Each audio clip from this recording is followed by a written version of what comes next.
Hello friends, welcome to our channel Satya DS classes. तो चलिए start करते हैं। भारतीय इतिहास की घटना चक्र के अंतर्गत हम पढ़ रहे हैं मध्यकालीन भारत के इतिहास को, और मध्यकालीन भारत के इतिहास में आज का हमारा टॉपिक है मुगल कालीन प्रशासन।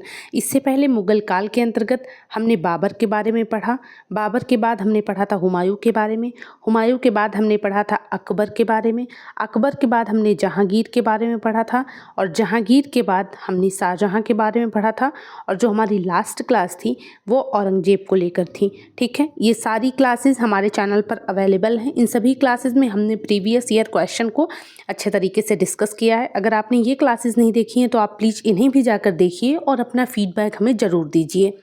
आज का जो हमारा टॉपिक है वो मुगलकालीन प्रशासन को लेकर है। इस टॉपिक से जो भी क्वेश्चन पूछे गए हैं वो हम इस क्लास में डिस्कस करेंगे। ठीक है, बात करते हैं जो पहला क्वेश्चन पूछा गया था इस टॉपिक से, वो है मुगल प्रशासन के दौरान जिले को किस नाम से जाना जाता था। तो इसका करेक्ट आंसर है सरकार। याद रखना, मुगल प्रशासन में जो जिला नाम की जो इकाई होती थी उसको जिला नहीं कहा जाता था बल्कि सरकार कहा जाता था। ठीक है, जो मुगल एम्पायर था, जो मुगल साम्राज्य था, वो सूबों में बटा था। सूबा अर्थात स्टेट। ठीक है, जैसे हमारे यहाँ पे अभी भारत में स्टेट हैं एंड यूटीज हैं। ठीक है, तो मुगल साम्राज्य में ऐसे ही स्टेट होते थे। स्टेट को क्या कहा जाता था? सूबा कहा जाता था, प्रांत भी कहा जाता था। तो ये भी याद रखना। ठीक है, जो साम्राज्य था वहाँ पर सबसे बड़ी जो इकाई थी वो सूबा या स्टेट थी। स्टेट या राज्य या सूबा, प्रांत। ठीक है, इन सभी नामों को याद रखना। सूबा को किस में डिवाइड किया गया था? तो सरकार में डिवाइड किया गया था।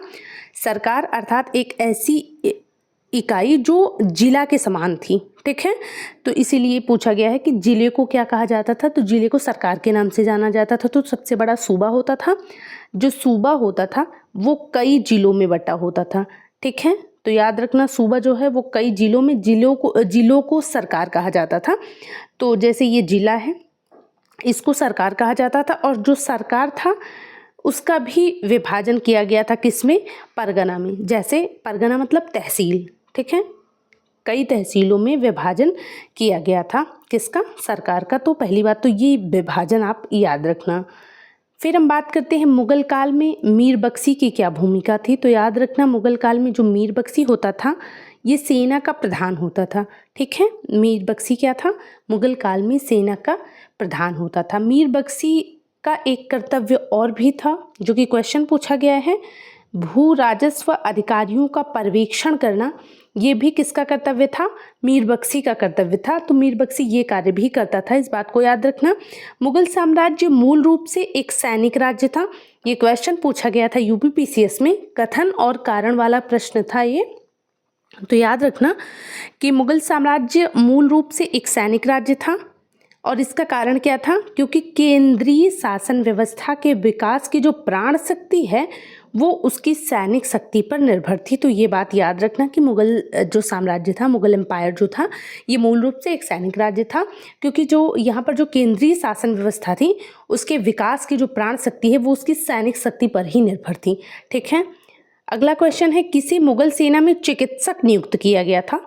तो निकोलो मनुची जो हैं ये एक इतालवी यात्री था। ये भी याद रखना, निकोलो मनुची को चिकित्सक जो है नियुक्त किया गया था। ये याद रखना, ये जो निकोलो मनुची हैं इन्हें पहले दारा सिकोह की सेना में तोपची नियुक्त किया गया था। ठीक है, तो ये पहले तो तोपची था, लेकिन जब दारा सिकोह की मृत्यु हो जाती है तो उसके बाद ये चिकित्सक बन जाता है। कौन? मनुची। इसी का पूरा नाम निकोलो मनुची है। ठीक है, अगला क्वेश्चन है, मुगल प्रशासन में मुहतसिब क्या है। तो मुहतसिब जो है ये लोक आचरण अधिकारी था। ठीक है, मुहतसिब कौन था? लोक आचरण अधिकारी था। अगला है, मीर बख्शी को लेकर के कई क्वेश्चन पूछे गए हैं। तो याद रखना, मीर बख्शी जो है ये मनसबदारी व्यवस्था के सुचारू संचालन के लिए उत्तरदायी था, मनसबदारी व्यवस्था के संचालन का जिम्मेदार था। और इसको मीर बख्शी से संबंधित एक पत्र होता था सरखत, बहुत इंपॉर्टेंट है। सरकत, सरकत पर हस्ताक्षर करके सैनिकों के मासिक वेतन का निर्धारण कौन करता था? तो मीर बख्शी था। इसके सिग्नेचर के बाद ही सैनिकों को जो है सैलरी मिलती थी। हर महीने का जो मासिक वेतन था वो मीर बख्शी के सरकत पर हस्ताक्षर करने के बाद ही प्राप्त होता था। ठीक है, फिर हम बात करते हैं मनसबदारी व्यवस्था को लेकर। मनसबदारी व्यवस्था को लेकर बहुत सारे प्रश्न पूछे गए हैं, तो इसको थोड़ा अच्छे से समझ लेना। पहली बात तो मनसबदारी व्यवस्था किसने शुरू की थी? अकबर ने। ठीक है, किसने शुरू की थी? अकबर द्वारा प्रारंभ की गई थी। दूसरा, ये कहाँ से ली गई थी? तो मंगोलिया से ली गई थी। मनसबदारी व्यवस्था कहाँ से ली गई थी? मंगोलिया से ली गई थी। तीसरी बात, मनसबदारी जो व्यवस्था है ये दशमलव प्रणाली पर आधारित थी।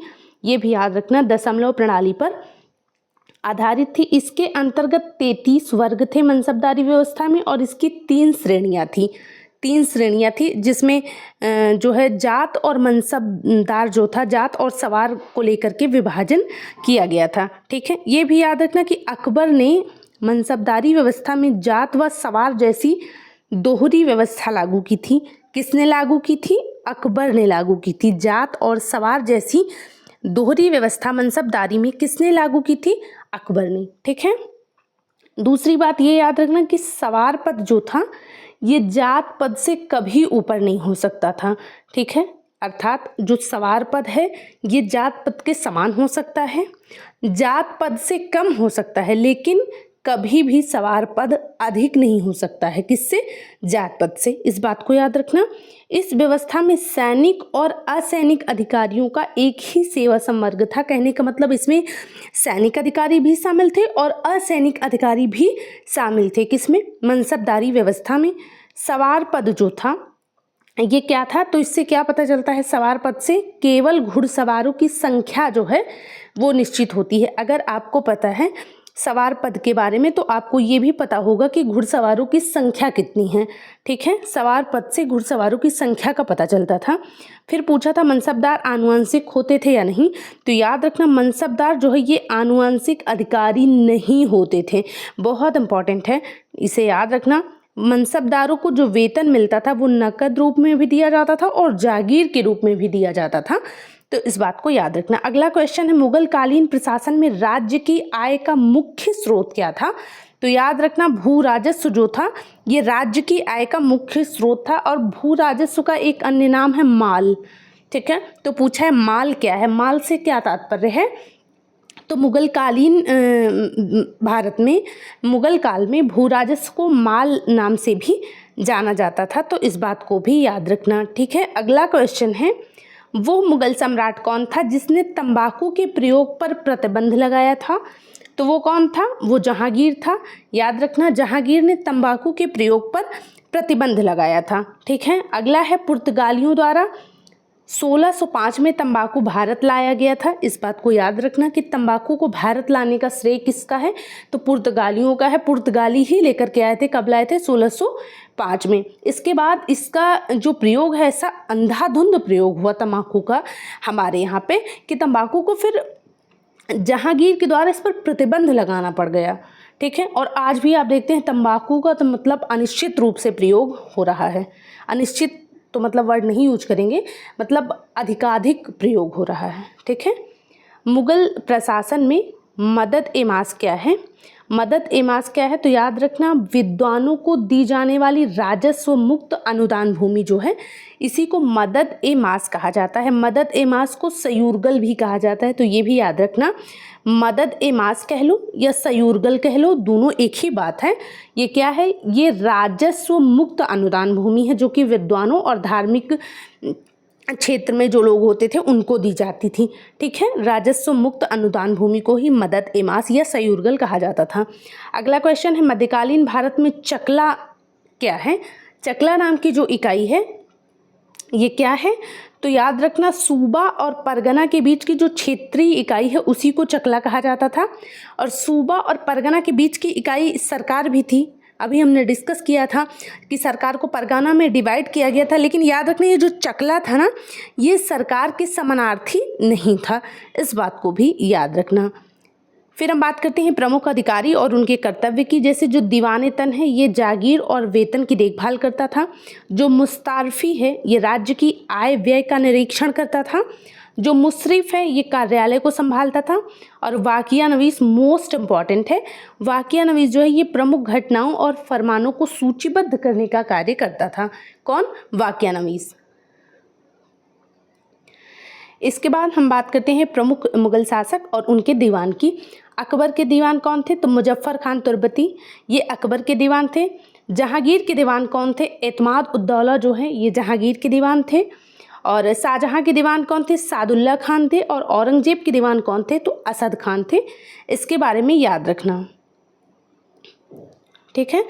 फिर बात करते हैं, अगला क्वेश्चन है कि किस शासक ने राम सीता की आकृतियों और रामसी देवनागरी लेख से युक्त सिक्के चलाए थे? तो ये कार्य किसने किया था? अकबर ने किया था। और बहुत इंपॉर्टेंट है ये बात, याद रखना। अगला क्वेश्चन है किस शासक ने शाहरुख नाम का चांदी का सिक्का चलाया था? तो ये किसने चलाया था? बाबर ने चलाया था। शाहरुख नाम का जो चांदी का सिक्का था वो किसने चलाया था? बाबर ने चलाया था। अगला क्वेश्चन है किस बंदरगाह को मुगल काल के दौरान बाबुल मक्का या मक्का का द्वार कहा जाता था? तो किसको कहा जाता था? सूरत बंदरगाह को। अगला क्वेश्चन है मध्यकाल में बटाई शब्द का क्या अर्थ था? तो याद रखना, लगान निर्धारण का जो तरीका था उसी को मध्यकाल में बटाई कहा जाता था। बटाई क्या था? लगान निर्धारण का तरीका ही बटाई था। अगला क्वेश्चन है कि अकबर के शासनकाल में दक्कन में था दक्षिण भारत में भू राजस्व वसूली का प्रचलित आधार कौन सा था? तो याद रखना, जो दक्षिण भारत में भू राजस्व वसूली का प्रचलित आधार था वो हल की संख्या के आधार पर वहाँ पर भू राजस्व वसूला जाता था। इस बात को याद रखना। अगला क्वेश्चन है किस मुगल कालीन नहर का निर्माण फिरोज शाह की रजबवाह नहर को पुनर्जीवित करके किया गया था? तो ये है सहाब नहर। सहाब नहर किसने जो है पुनर्जीवित किया था? सहाब नहर की मरम्मत किसने करवाई थी? अकबर ने करवाई थी।